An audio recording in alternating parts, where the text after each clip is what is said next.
বান্দা যখন মনে মনে আল্লাহকে ডাকে, আল্লাহ মনে মনে ওই বান্দাকে স্মরণ করে। আপনি রাতে শুয়ে আছেন, মনের মধ্যে অনেক কথা, হয়তো অনেক দোয়া আছে, চাওয়া পাওয়া আছে, কষ্ট যন্ত্রণা আছে। আপনি মনে মনে আল্লাহকে ডাকছেন, ডাকতে ডাকতে আপনার চোখ দিয়ে পানি বের হয়ে গেল। আপনি বুঝে নিয়েন ঠিক ওই মুহূর্তে আল্লাহ আপনাকে স্মরণ করেছে এবং আল্লাহ আমাদের খুব কাছে আছে। ওয়াইদা সাআলাকা ইবাদি আন্নী ফাইন্নী করিব। নবী বলে দাও, তোমাকে যখন আমার বান্দারা আমার সম্পর্কে জিজ্ঞেস করে বলে দাও যে আমি খুব কাছে আছি। উজিবু দাওয়াতাদ দাঈ ইযা দাআন। দোয়াকারী যখন আমাকে ডাকে আমি তার দোয়া শুনি। আল্লাহ আমাদের খুব কাছে আছে। কত কাছে? যদি আপনি মনে মনে আল্লাহকে স্মরণ করেন, আল্লাহ মনে মনে আপনাকে স্মরণ করুন। যদি আপনি একটা সমাবেশের মধ্যে আল্লাহকে স্মরণ করেন, আল্লাহ এর চেয়ে উত্তম সমাবেশে আমাদের কথা স্মরণ করুন। আল্লাহ পাক এত কাছে আছেন যে প্রত্যেক রাতের শেষ অংশে আল্লাহ পাক প্রথম আকাশে নেমে আসেন। আল্লাহর নেমে আসাটা কেমন সেটা আমরা ব্যাখ্যা করতে পারবো না। এটা ব্যাখ্যা করার জ্ঞান যোগ্যতা কোনোটাই আমাদের নেই। আল্লাহর রহমত নিকটবর্তী হয়, বেশি গল্প। আল্লাহ পাকের রহমত নিকটবর্তী হয়। এই সময় আল্লাহ পাক আহ্বান করতে থাকেন বান্দাদের উদ্দেশ্যে, কে আছো আমার কাছে কিছু চাইবে, আমি তোমাকে সেটা প্রদান করব। কে আছো আমার কাছে কিছু দোয়া করবে, আমি তোমার দোয়া শ্রবণ করব। কে আছো আমার কাছে ক্ষমা চাইবে, আমি তোমাকে মাফ করব। প্রত্যেক রাতের শেষ অংশে আল্লাহ রাব্বুল আলামিন এইভাবে আহ্বান করতে থাকেন ফজর পর্যন্ত। এই সময়টা দেখবেন আমরা হয় ঘুমে কাটাই, অথবা ফেসবুক, অথবা ইউটিউব, অথবা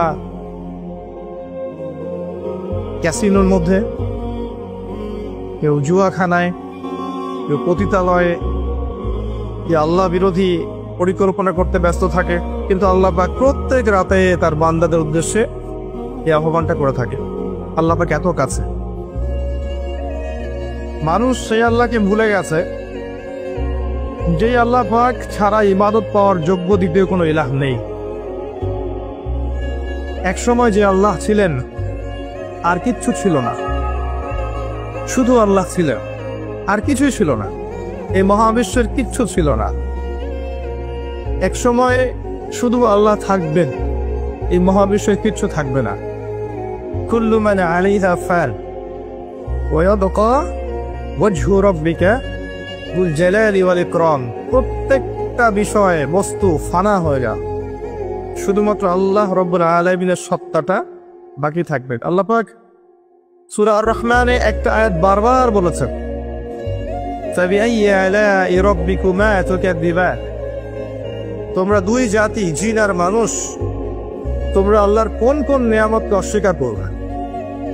কেন জিন আর মানুষকে বলা হচ্ছে? কারণ সূরা যারিয়াতের 56 নম্বর আয়াত আল্লাহ পাক বলেছেন, ওয়ামা খালাকতুল জিন্না ওয়াল ইনসা ইল্লা লিয়াবুদুন। আমি জিন আর মানুষকে শুধুমাত্র আমার ইবাদত করার জন্য সৃষ্টি করেছি। এই কারণে জিন আর মানুষকে উদ্দেশ্য করে আল্লাহ পাক সূরা আর-রহমানে বারবার বলছেন, তোমরা আমার কোন কোন নিয়ামতকে অস্বীকার করবে। আল্লাহ রাব্বুল আলামিন এই সূরার মধ্যে বলেছেন যে আল্লাহ পাক তার সৃষ্টির এই যে কাজ, এতে ব্যস্ত থাকেন, প্রত্যেকটা মুহূর্তে তিনি ব্যস্ত থাকেন। তবে সানাফরুগু লাকুম আইয়ুহাস সাকালান, শীঘ্রই তোমাদের দুই জাতির জন্য আমি ফারেক হচ্ছি, দাঁড়াও। তোমাদের বোঝাপড়ার জন্য শীঘ্রই আমি ফারেক হচ্ছি, থামো। সানাফরুগু লাকুম আইয়ুহাস সাকালান। এই আয়াতটা এই সূরার মধ্যে একটা ভয়ঙ্কর আয়াত। আল্লাহ পাক জিন আর মানুষকে বলছেন, আমি বিজি আমার কাজে, কিন্তু তোমাদের জন্য আমি শীঘ্রই ফারেক হবে। কিয়ামত ঘটানোর পরে তোমাদের হিসেব নিকেশের জন্য আমি শীঘ্রই নিজেকে ফারেক করছি। ওয়েট করতে থাকুন, জাস্ট ওয়েট অ্যান্ড সি। মানুষ সে আল্লাহকে ভুলে গেছে যে আল্লাহ রাব্বুল আলামিন এখন জানেন যে আপনি কতদিন বাঁচবেন, জীবনে কি করবেন, কোন দিন আপনি কোন কোন বেলায় কি কি খাবার খাবেন, কোথায় কোথায় আপনি কি কি পাপ করবেন এবং কোথায় কোথায় আপনি কি কি পূর্ণ করবেন। আল্লাহ পাক এখনই জানেন। আল্লাহ পাক জানেন আমাদের মধ্যে এখানে বসে থাকা প্রত্যেকটা মানুষ কে কোথায় কিভাবে মারা যাবে, কার জীবনে কি আছে, কার পরকালে কি আছে। আমাদের এখানকার মানুষদের মধ্যে কে কবরের প্রশ্নের উত্তর দিতে পারবে, কে পারবে না, আল্লাহ এখনই জানেন। আল্লাহ পাক এখনই জানেন, এই মুহূর্তেই জানেন যে আমাদের মধ্যে কয়জন মানুষ এখানকার মধ্যে জান্নাতে যাবে। আর জান্নাতে যাওয়ার কোটি কোটি বছর পরে ওই বান্দারা কি কি নিয়ামত ভোগ করবে, আল্লাহ পাক এখনই রাইট নাও সেটা জানেন।